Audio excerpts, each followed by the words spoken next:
जब आप तैयार हो तो बता दें। ऑडियो आ रहा है?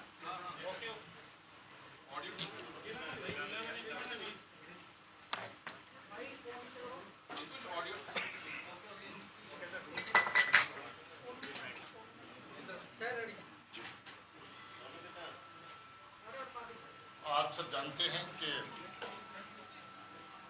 28 तारीख को उधमपुर में दो अलग अलग जगह पे बस में ब्लास्ट हुए थे। एक 28 की रात को लगभग 10:30 बजे और दूसरा 29 की अर्ली मॉर्निंग कोई 5:30 बजे के करीब। दोनों ही जगहों पे बस स्टैंड थे और जो रात को पार्किंग होती बसेस की, वहां पर बसेस उस वक्त लगाई गई थी। इत्फाकन ब्लास्ट के टाइम पे बस में सवारियां नहीं थी, मगर बगल में कुछ लोग एक दो जो बस में होते हैं उनको हल्की फुल्की लगी थी। मुझे ये बताते हुए खुशी हो रही कि ये ब्लास्ट का केस बहुत ही कम समय में उधमपुर पुलिस के ऑफिसर्स ने एडीजी साहब की क़यादत में वर्कआउट किया है और इसमें जो दोषी है उसको पकड़ लिया गया है। पूछताछ के दौरान उसने अपनी इन्वॉल्वमेंट तस्लीम की है, मानी है, और ये चीज़ें भी पता चली हैं कि ये ब्लास्ट जो किया गया उसमें जो आईडीज इस्तेमाल हुई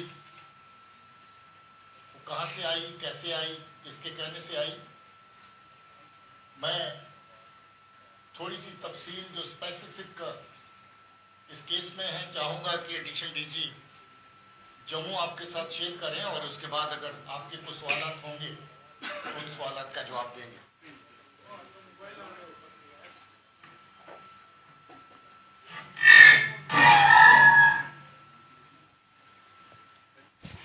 पिछले 6 महीने से ये देखा गया था कि आतंकी संगठन अपने पुराने कॉन्टैक्ट्स को रिवाइव करके उनका इस्तेमाल आतंकी गतिविधियों के लिए कर रहे थे। इसी सिलसिले में जैसा कि आप जानते हैं कि कुछ मॉड्यूल्स को पकड़ा गया था जिसमें पिछले उधमपुर ब्लास्ट के एक्यूज भी शामिल थे।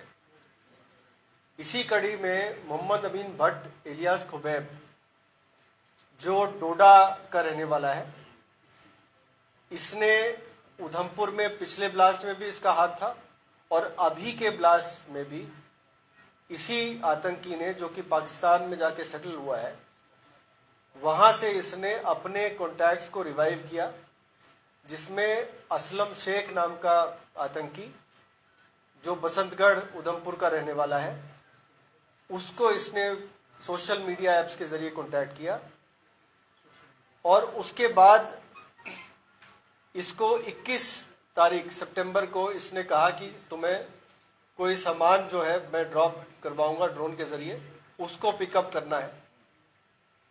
24 तारीख को 23 और 24 की दरमियानी रात को असलम शेख दयालचक के एरिया में आके खुबैब के कहने पे उसके बताए गए लोकेशन पे जाके आईडीज की कंसाइनमेंट पिक करता है, जिसमें 3 स्टिकी बॉम्ब्स और 4 दूसरे किस्म के नए किस्म के आईडीज उन्होंने भेजे थे।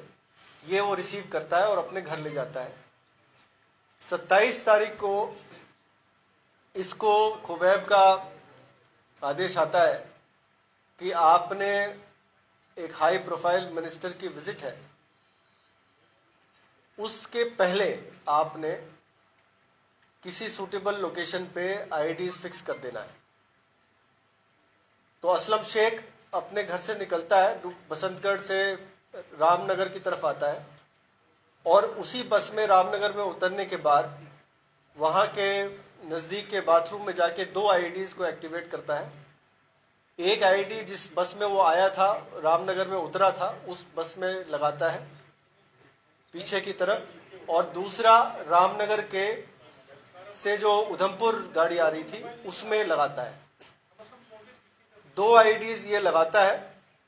इस पे तफसील से इंस्ट्रक्शंस पास किए गए थे खुबैब के द्वारा, जिसमें उसको बताया गया था आईडी को असेंबल कैसे करना है, एक्टिवेट कैसे करना है। 6 किस्म के टाइमर्स उसको बताए गए थे कि 3.5 मिनट से लेके 14 घंटे की टाइमर उसको, जो स्विच अवेलेबल था उस पर 4-5 किस्म के वो ऑन ऑफ स्विच थे, उसकी परम्यूटेशन एंड कॉम्बिनेशन के जरिए ये अलग अलग किस्म की टाइमर्स को एक्टिवेट कर सकता था। तो इसने दोनों गाड़ियों में, एक गाड़ी में 7 घंटे की टाइमर और एक गाड़ी में 14 घंटे की टाइमर लगाई और उसको वहां रखने के बाद ये वापस बसंतगढ़ चला गया। उधमपुर पुलिस ने अपनी पूरी टीम के साथ मेहनत करके 4-5 संदिग्ध लोगों को पहले पूछताछ के लिए बुलाया था, जिनमें एक ये भी शामिल था। और इसकी पूछताछ पे इसने अपने सारे जो कारनामे किए हैं उसका खुलासा किया। इसकी शिनाख्त पे 5 जो बची हुई आईडीज थी वो बरामद कर ली गई है, जिसमें 3 स्टिकी बॉम्ब है, 2 और उसी किस्म के आईडीज थे जो कि वहां पे उधमपुर में लगाए गए थे। इन सब को यहाँ डिस्प्ले पे रखा गया है और आप इनको देख सकते हैं। साथ ही साथ इसी मॉड्यूल से एक और जैश का मॉड्यूल जुड़ा हुआ था जो कठुआ बेस था, जिसमें जाकिर हुसैन नाम का शख्स, उसको गिरफ्तार किया है, मल्हार का रहने वाला है। और उसको फरीद नाम के आतंकी, जो पाकिस्तानी आतंकी था, 10-12 साल जेल काट के वापस पाकिस्तान गया था, वहां से इसने इसको एक्टिवेट किया था। उसकी गिरफ्तारी के बाद भी उसकी शिनाख्त पे एक स्टिकी बॉम्ब बरामद किया गया है। तो 2 जो मॉड्यूल्स थे, एक जैश का और एक लश्कर का, ये इस ऑपरेशन के जरिए इनको काबू कर लिया गया है। और अब इस पे जैसे जैसे तफ्तीश चलेगी आगे की कार्रवाई की जाएगी। ये बेहद शर्मनाक बात है कि जो पाक नवाज फोर्सेस हैं, एजेंसीज हैं, वो जम्मू के अमन के माहौल को खराब करने के लिए, और खासतौर पे जब जब जहां पर कोई हाई लेवल विजिट हुआ तो इस तरह की नापाक हरकतें और साजिशें की। आपको याद होगा कि ऑनरेबल प्राइम मिनिस्टर का विजिट जब हुआ था तब जैश के 2 फदाइन जहां पर जम्मू शहर में आके ठिकाना बनाए बैठे थे ताकि उस विजिट के साथ साथ कोई बड़ी कार्रवाई करें। मगर उस वक्त भी ये अच्छा हुआ कि पुलिस की सतर्कता के रहते टाइम से पता चला और उन दोनों आतंकियों को न्यूट्रलाइज किया गया और जैश का बहुत बड़ा मॉड्यूल जो था उसको ध्वस्त किया गया।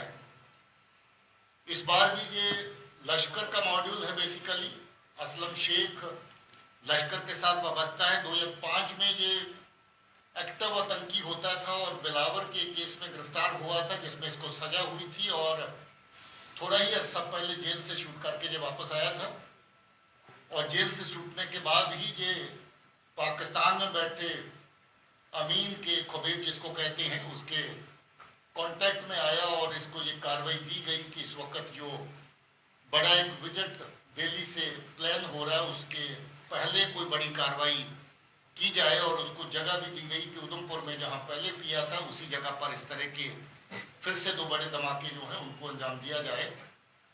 मगर अच्छी बात है कि ये भी पुलिस ने बड़ा कम टाइम के अंदर इस केस को पूरे को एक्सपोज किया, इस बंदे को आइडेंटिफाई किया, इसको पकड़ा, पूछताछ की, जिसके दौरान इसने सारा कुछ मान लिया है। पॉसिबल था कि अभी भी इसके पास आईडी और अवेलेबल थी, अभी 5 आईडी और इसके पास अवेलेबल थी, और अगर ये पुलिस की गिरफ्त में नहीं आता तो हो सकता था कि और भी इस तरह की आतंकी कार्रवाइयाँ ये 2-3 दिन के अंदर जो हो जाती। और इसके साथ ही दूसरा केस जिसका जिक्र एडिशन डी साहब ने किया, जो भी बिलावर का रहने वाला लड़का है और वो जैश के साथ कॉन्टेक्टेड है, उसको भी उसी एरिया में, बॉर्डर की एरिया में आईडी जो है वो फराहम की गई ताकि वो भी को फर्दर उसको आतंकी कार्रवाई के लिए इस्तेमाल करे। मगर अच्छा हुआ कि उस केस में भी वो आईडी पहले ही बरामद हो चुकी है और वो लड़का पकड़ा जा चुका है। इस तरह की साजिशें जो नॉन स्टेट एक्टर्स जिनको कह कर के लश्कर या जैश के मॉड्यूल्स के थ्रू जम्मू के आसपास के एरिया में, जम्मू, उधमपुर, कटरा, राजौरी, पुंछ, जो पिछले जितने भी इंसिडेंट हुए आप सबको पता है कि लगभग तमाम इंसिडेंट्स को पूरी तरह वर्कआउट कर लिया गया है। पहले भी जो तालिब हुसैन का जो मॉड्यूल था, एक वो बड़ा मतलब समझ लीजिए कि पूरी लेंथ एंड ब्रेड्थ जो आपकी जम्मू प्रोविंस की बनती है, रामबन तक, रजौरी, पुंछ की, उधमपुर की, सब जगह पे उसकी इन्वॉल्वमेंट थी। उसके बाद भी एक बड़ा मॉड्यूल जो जम्मू में बैठ करके जम्मू से ही चल रहा था, वो मॉड्यूल भी बस्ट किया गया। और अब जो तीसरा मॉड्यूल जो बड़े लेवल का, और चौथा वो जो फदाइन अटैक के लिए लोग आए थे, इस तरह की नकलो हरकत बार बार जहाँ पर होती है, ड्रोन का इस्तेमाल होता है और ड्रोन के जरिए से आईडी, रेडीमेड आईडी और वेपन जहाँ पर भेजे जाते हैं ताकि आतंकी कार्रवाइयाँ जम्मू के खित्ते में उनको एक्टिवेट किया जा सके। और इसके साथ ही कुछ सामान जहाँ से कश्मीर की घाटी में भी पहुँचाया जाता ताकि वहाँ के आतंकी जो वहाँ पर जो दहशतगर्द एक्टिव है उनको सामान पहुँच सके। सो ये वाकया में शर्मनाक वाक़ा है और इस तरह के वाक़ात के ऊपर पुलिस ने बड़ा जल्द काम किया है। मैं अपनी पुलिस की टीम को मुबारकबाद देना चाहता हूँ।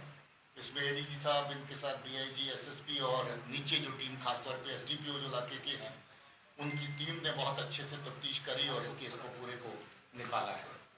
डीजी साहब, आज पुलवामा में भी एक आतंकी हमला हुआ है जिसमें एक जवान शहीद हुआ है और एक जवान इंजर्ड हुआ है। क्या कुछ तफसील है आप शेयर कर पाएंगे? देखिए, पिछले एक हफ्ते से हम लोग लगभग 4 कामयाब ऑपरेशन कश्मीर घाटी के अंदर कर चुके हैं। उसमें जैश के लश्कर के दहशतगर्द जो हैं उनको एलिमिनेट किया गया है। ये जो अभी आज की घटना हुई, इसमें उस वक्त हमारे डीएसपी हेडक्वार्टर एक नाका की इंस्पेक्शन के लिए एक जो सीआरपी और पुलिस का नाका था वहाँ पर पहुँचे थे और किसी गली की तरफ से उस वक्त फायर आया जिसमें जावेद अहमद दार नाम के एसपीओ हमारे जो हैं वो शहीद हुए। हम लोग पहचान लगभग कर चुके हैं, उसमें पता चल चुका है कि क्या है, अभी शेयर करेंगे मगर उसके लिए ऑपरेशन जारी है और मुझे उम्मीद है कि जल्द ही इसको भी ख़त्म करेंगे। हाँ, ये भी हो सकता है कि इसका ताल्लुक भी वीआईपी विजिट को लेकर के ही हो, क्योंकि इस तरह की करतूतें जैसे मैंने पहले कहा कि वो करते हैं जब भी ऐसा विजिट होता है, पॉसिबिलिटी है कि उसके साथ जुड़ करके इस इंसिडेंट को देखा जाए। So can we say that DG, this Home Minister visit was on terror radar, and what is terrorists trying to achieve by carrying out these attacks? देखिए, what I feel is we all know that there's a very, very drastic change in the overall security situation in the UT. That is borne out by the facts and figures. That is nobody's claim that it has happened on its own. A very large number of successful operations have been conducted. While carrying out CT ops, we have tried to keep our people safe, their property safe. People are with us. By and large, people are with us. We have also tried to hit the terror ecosystem on various fronts. As a result of which, overall security scenario is much better. Today, you do not have the kind of situation which prevailed there 3-4 years back. So therefore, to show that the VIP visits or any such activity which sends a positive signal to the people, positive message to the people, the terrorists and their handlers across would like to show that all is not well. We know that there are still some terrorists left. Our operations are on and we would be able to take care of them. Because he is here to launch several development projects, can we say that Pakistan is enemy of development? Can't see the smile on the faces of Kashmir they're trying to target? Absolutely, you are right. Pakistan is an enemy of development, is a lover of destruction. That is what they've done for the last 30 years, over 30 years. They want like any developmental activity to happen. They want like people to heave a sigh of relief and lead a normal life. So definitely Pakistan and its agencies have been ensuring that the valley remains not in peace but in disturbance. But now that things are better, things are improving every day. So